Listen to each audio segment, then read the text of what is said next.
Sri Aurobindo, The Life Divine.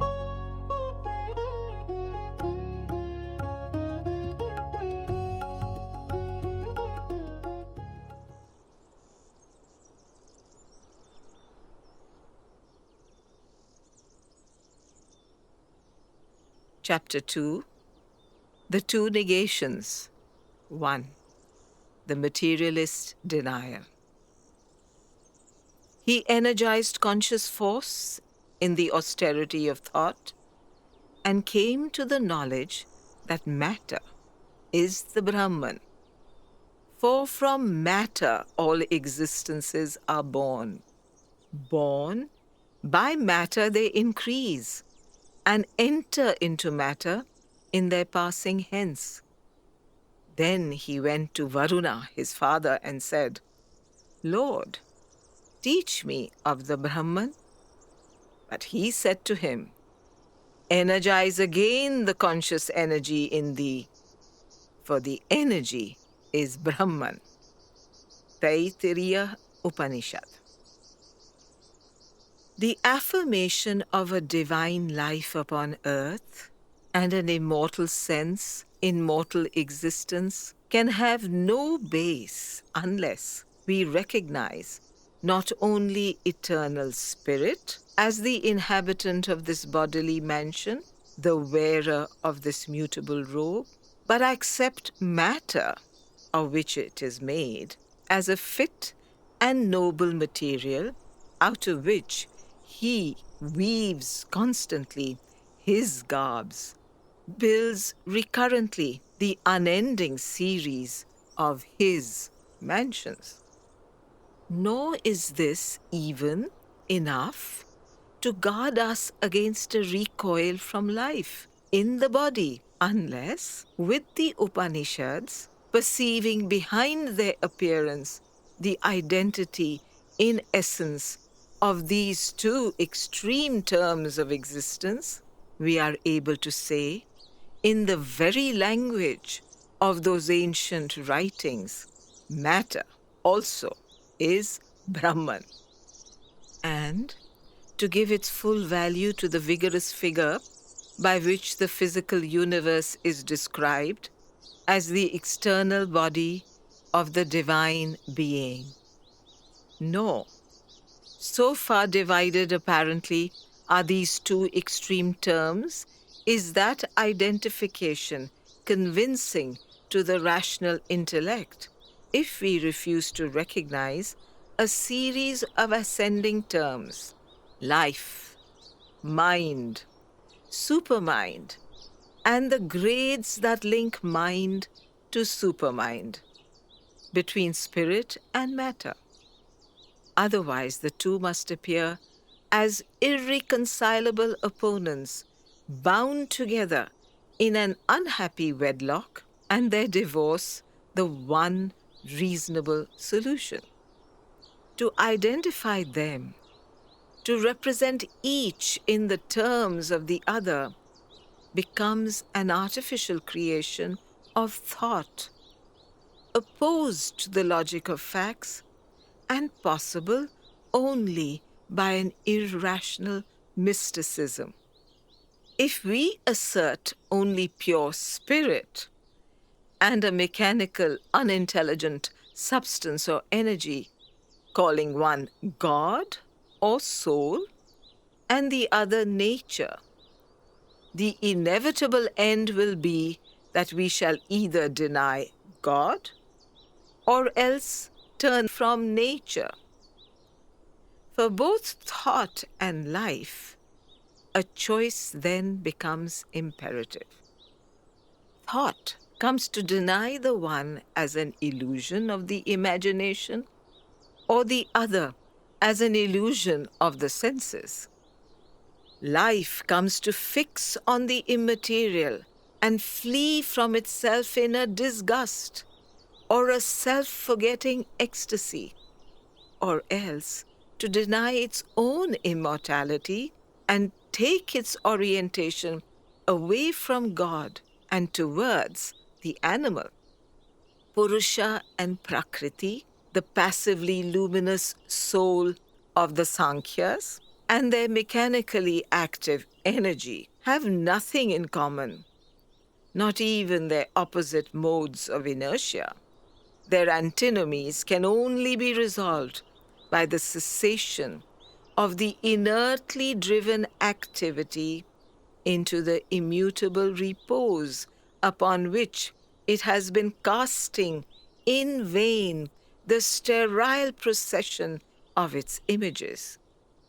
Shankara's wordless, inactive self and his Maya of many names and forms are equally disparate and irreconcilable entities.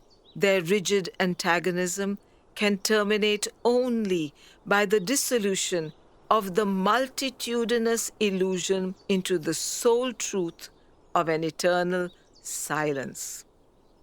The materialist has an easier field. It is possible for him, by denying spirit, to arrive at a more readily convincing simplicity of statement, a real monism, the monism of matter, or else of force. But in this rigidity of statement, it is impossible for him to persist permanently. He, too, ends by positing an unknowable as inert, as remote from the known universe as the passive Purusha or the silent Atman. It serves no purpose but to put off, by a vague concession, the inexorable demands of thought, or to stand as an excuse for refusing to extend the limits of inquiry. Therefore, in these barren contradictions, the human mind cannot rest satisfied. It must seek always a complete affirmation. It can find it only by a luminous reconciliation.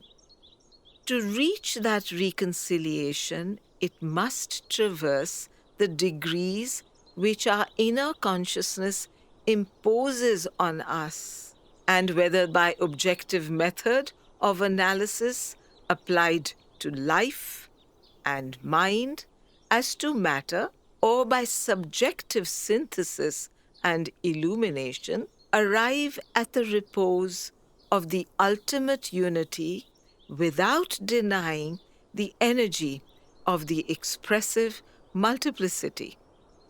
Only in such a complete and catholic affirmation can all the multiform and apparently contradictory data of existence be harmonized, and the manifold conflicting forces which govern our thought and life discover the central truth which they are here to symbolize and variously fulfill.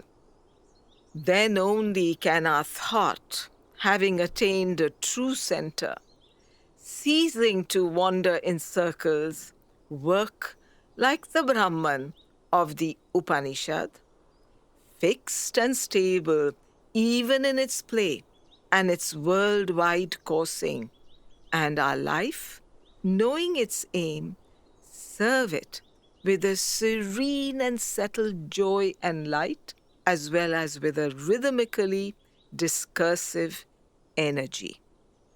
But when that rhythm has once been disturbed, it is necessary and helpful that man should test separately, in their extreme assertion, each of the two great opposites. It is the mind's natural way of returning more perfectly to the affirmation it has lost. On the road, it may attempt to rest in the intervening degrees, reducing all things into the terms of an original life energy, or of sensation, or of ideas. But these exclusive solutions have always an air of unreality. They may satisfy for a time the logical reason which deals only with pure ideas, but they cannot satisfy the mind's sense of actuality. For the mind knows that there is something behind itself which is not the idea. It knows, on the other hand, that there is something within itself which is more than the vital breath. Either spirit or matter can give it for a time some sense of ultimate reality. Not so any of the principles that intervene. It must, therefore, go to the two extremes before it can return fruitfully upon the whole. For by its very nature, served by a sense that can perceive with distinctness only the parts of existence, and by a speech that also can achieve distinctness only when it carefully divides and limits, the intellect is driven, having before it this multiplicity of elemental principles, to seek unity by reducing all ruthlessly to the terms of one. It attempts practically, in order to assert this one, to get rid of the others, to perceive the real source of their identity without this exclusive process. It must either have overleaped itself or must have completed the circuit, only to find that all equally reduce themselves to that which escapes definition or description and is yet not only real but attainable. By whatever road we may travel, that is always the end at which we arrive, and we can only escape it by refusing to complete the journey. It is therefore of good augury, after many experiments and verbal solutions, we should now find ourselves standing today in the presence of the two that have alone borne for long the most rigorous tests of experience, the two extremes, and that at the end of the experience both should have come to a result which the universal instinct in mankind, that veiled judge, sentinel, and representative of the universal spirit of truth, refuses to accept as right or as satisfying. In Europe and in India, respectively, the negation of the materialist and the refusal of the ascetic have sought to assert themselves as the sole truth and to dominate the conception of life. In India, if the result has been a great heaping up of the treasures of the spirit, or of some of them, it has also been a great bankruptcy of life. In Europe, the fullness of riches and the triumphant mastery of this world's powers and possessions have progressed towards an equal bankruptcy in the things of the spirit.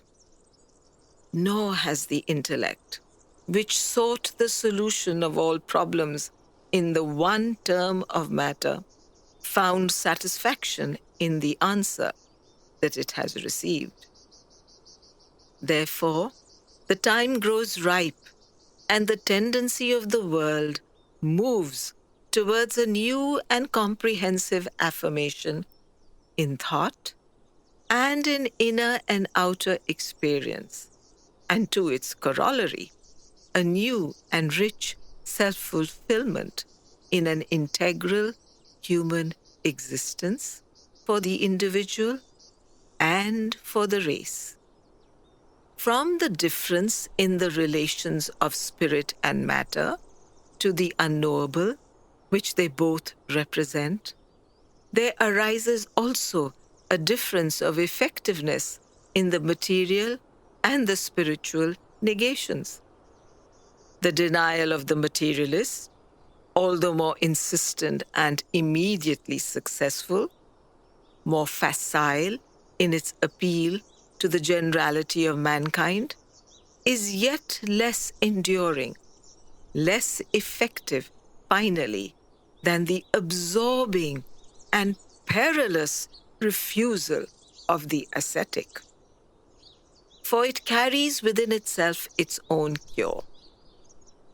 Its most powerful element is the agnosticism which, admitting the unknowable behind all manifestation, extends the limits of the unknowable until it comprehends all that is merely unknown.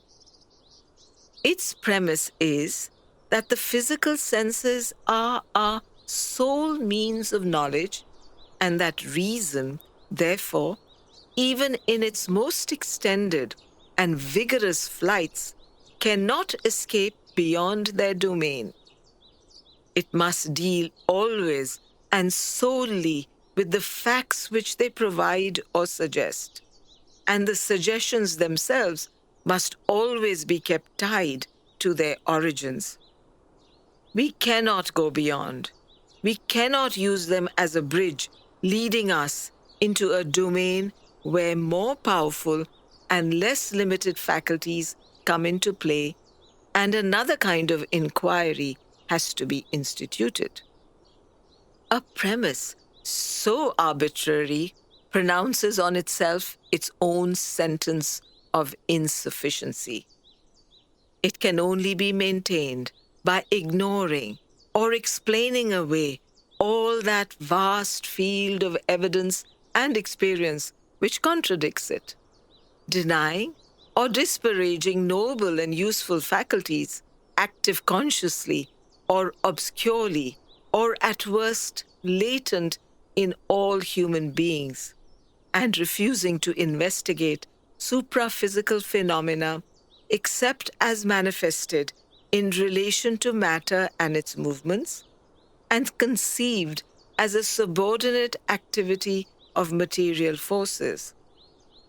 As soon as we begin to investigate the operations of mind and of supermind in themselves and without the prejudgment that is determined from the beginning to see in them only a subordinate term of matter, we come into contact with a mass of phenomena which escape entirely from the rigid hold, the limiting dogmatism of the materialist formula. And the moment we recognize, as our enlarging experience compels us to recognize, that there are in the universe knowable realities beyond the range of the senses, and in man, powers and faculties which determine rather than are determined by the material organs through which they hold themselves in touch with the world of the senses, that outer shell of our true and complete existence, the premise of the materialistic agnosticism disappears. We are ready for a large statement and an ever-developing inquiry. But first, it is well that we should recognize the enormous, the indispensable utility of the very brief period of rationalistic materialism through which humanity has been passing. For that vast field of evidence and experience, which now begins to reopen its gates to us, can only be safely entered when the intellect has been severely trained to a clear austerity. Seized on by unripe minds, it lends itself to the most perilous distortions and misleading imaginations, and actually, in the past, encrusted a real nucleus of truth with such an accretion of perverting superstitions and irrationalizing dogmas that all advance in true knowledge was rendered impossible. It became necessary for a time to make a clean sweep at once of the truth and its disguise in order that the road might be clear for a new departure and a surer advance. The rationalistic tendency of materialism has done mankind this great service. For the faculties that transcend the senses, by the very fact of their being enmeshed in matter, mission to work in a physical body, put in harness to draw one car along with the emotional desires and nervous impulses, are exposed to a mixed functioning in which they are in danger of illuminating confusion rather than clarifying truth. Especially is this mixed functioning dangerous when men with unchastened minds and unpurified sensibilities attempt to rise into the higher domains of spiritual experience. In what regions of unsubstantial cloud and semi-brilliant fog, or a murk visited by flashes which blind more than they enlighten, do they not lose themselves by that rash and premature adventure? An adventure necessary indeed in the way in which nature chooses to effect her advance, for she amuses herself as she works, but still, for the reason, rash and premature. It is necessary, therefore, that advancing knowledge should base herself on a clear, pure, and disciplined intellect. It is necessary, too, that she should correct her errors, sometimes by a return to the restraint of sensible fact, the concrete realities of the physical world. The touch of earth is always reinvigorating to the son of earth, even when he seeks a supraphysical knowledge. It may even be said that the supraphysical can only be really mastered in its fullness, to its heights we can always reach, when we keep our feet firmly on the physical. Earth is his footing. Padbhayam Prithivi, says the Upanishad, whenever it images the self that manifests in the universe. And it is certainly the fact that the wider we extend and the surer we make our knowledge of the physical world, the wider and surer becomes our foundation for the higher knowledge, even for the highest, even for the Brahma Vidya. In emerging, therefore, out of the materialistic period of human knowledge, we must be careful that we do not rashly condemn what we are leaving or throw away even one tittle of its gains before we can summon perceptions and powers that are well grasped and secure to occupy their place. Rather, we shall observe with respect and wonder the work that atheism has done for the divine and admire the services that agnosticism has rendered in preparing the illimitable increase of knowledge. In our world, error is continually the handmaid and pathfinder of truth. For error is really a half-truth that stumbles because of its limitations. Often, it is truth that wears a disguise in order to arrive unobserved near to its goal. Well, if it could always be as it has been in the great period we are leaving, the faithful handmaid, severe, conscientious, clean-handed, luminous within its limits, a half-truth, and not a reckless and presumptuous aberration. A certain kind of agnosticism is the final truth of all knowledge. For when we come to the end of whatever path, the universe appears as only a symbol or an appearance of an unknowable reality which translates itself here into different systems of values, physical values, vital and sensational values, intellectual, ideal, and spiritual values. The more that becomes real to us, the more it is seen to be always beyond defining thought and beyond formulating expression. Mind attains not there, nor speech. And yet, as it is possible to exaggerate with the illusionists the unreality of the appearance, so it is possible to exaggerate the unknowableness of the unknowable.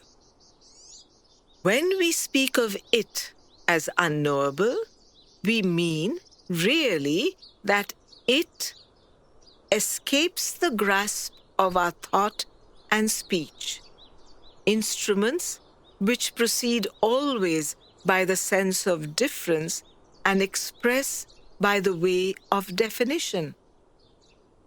But if not knowable by thought, it is attainable by a supreme effort of consciousness. There is even a kind of knowledge which is one with identity and by which, in a sense, it can be known. Certainly, that knowledge cannot be reproduced successfully in the terms of thought and speech. But when we have attained to it, the result is a revaluation of that in the symbols of our cosmic consciousness. Not only in one, but in all the ranges of symbols which results in a revolution of our internal being, and through the internal of our external life. Moreover, there is also a kind of knowledge through which that does reveal itself by all these names and forms of phenomenal existence, which to the ordinary intelligence only conceal it. It is this higher, but not highest process of knowledge to which we can attain by passing the limits of the materialistic formula and scrutinizing life, mind, and supermind in the phenomena that are characteristic of them, and not merely in those subordinate movements by which they link themselves to matter. The unknown is not the unknowable. It need not remain the unknown for us unless we choose ignorance or persist in our first limitations. For to all things that are not unknowable, all things in the universe, there correspond in that universe faculties which can take cognizance of them.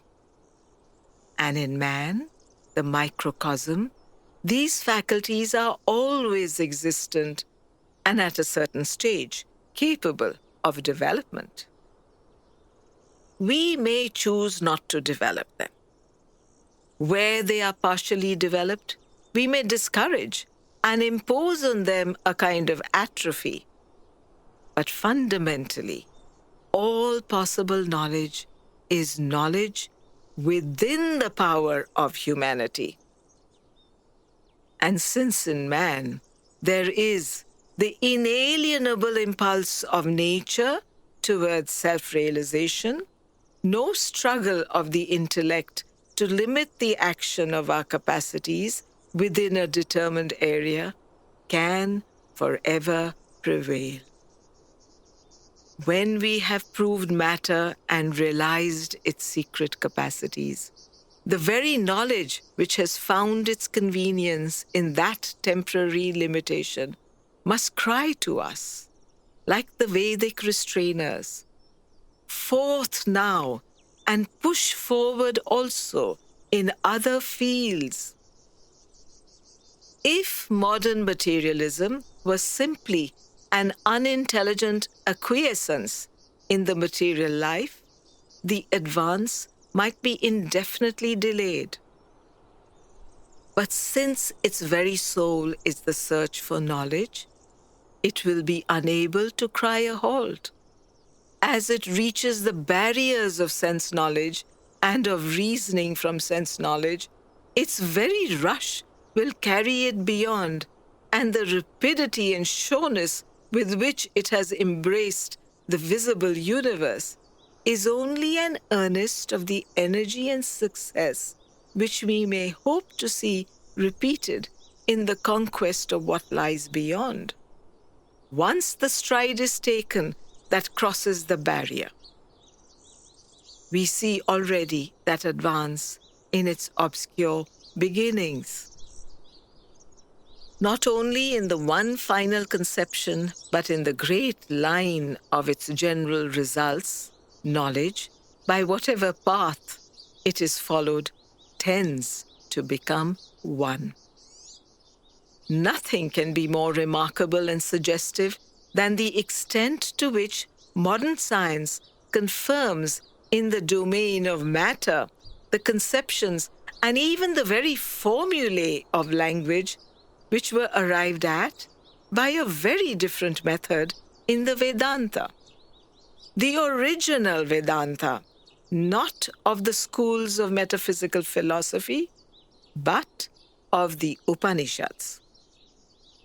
And these, on the other hand, often reveal their full significance, their richer contents, only when they are viewed in the new light shed by the discovery of modern science. For instance, that Vedantic expression, which describes things in the cosmos as one seed arranged by the universal energy in multitudinous forms. Significant especially is the drive of science towards a monism, which is consistent with multiplicity, towards the Vedic idea of the one essence with its many becomings.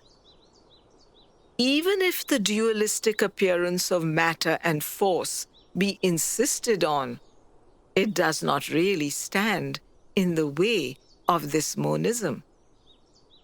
For it will be evident that essential matter is a thing non-existent to the senses and only, like the pradhana of the Sankhyas, a conceptual form of substance, and in fact, the point is increasingly reached where only an arbitrary distinction in thought divides form of substance from form of energy. Matter expresses itself eventually as a formulation of some unknown force.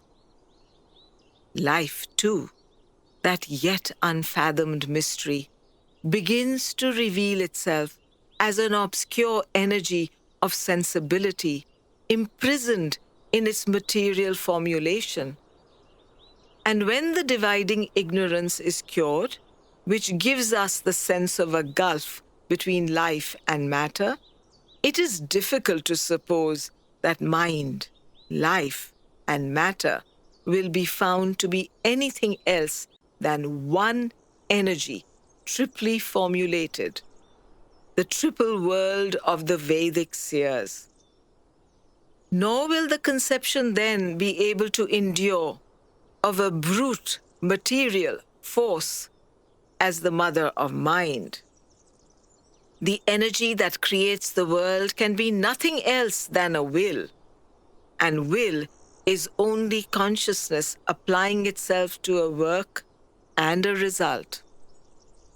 What is that work and result, if not a self-involution of consciousness in form and a self-evolution out of form so as to actualize some mighty possibility in the universe which it has created?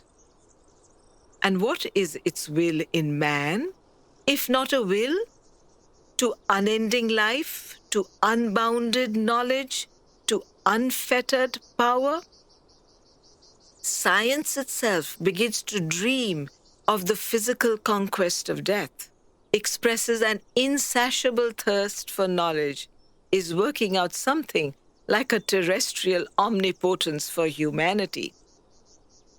Space and time are contracting to the vanishing point in its works, and it strives in 100 ways to make man the master of circumstance and so lighten the fetters of causality.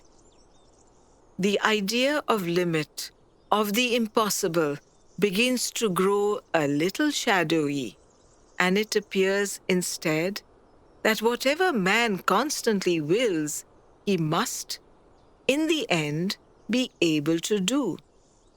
For the consciousness in the race eventually finds the means. It is not in the individual that this omnipotence expresses itself, but the collective will of mankind that works out with the individual as a means.